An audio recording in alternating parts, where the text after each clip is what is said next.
सीरत star TV के मुअज़्ज़ज़ नाज़रीन, अस्सलाम अलैकुम। गलियात में रेस लगाने पर बस खाई में जा गिरी, 8 अफराद जाँ बहक। गलियात के इलाके खा दिल्ली के मकाम पर बस खाई में गिरने से 8 अफराद जाँ बहक हो गए। तेज रफ्तारी और लापरवाही 8 कीमतें जाने निकल गई।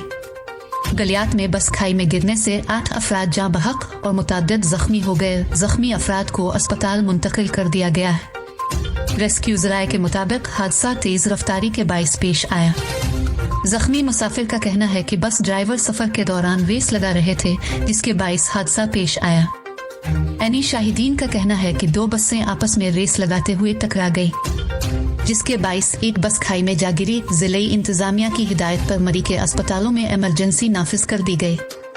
वज़ीर आला पंजाब ने मरी ट्रैफिक हादसा में कीमती इंसानी जानों के ज़िया पर इजहार अफसोस करते हुए हादसे के बारे में रिपोर्ट तलब कर ली है। नाजरीन, अब भी अपनी राय का इजहार कमेंट बॉक्स में ज़रूर कीजिएगा और मज़ीद खबरों और अपडेट्स के लिए हमारे चैनल को सब्सक्राइब कीजिएगा।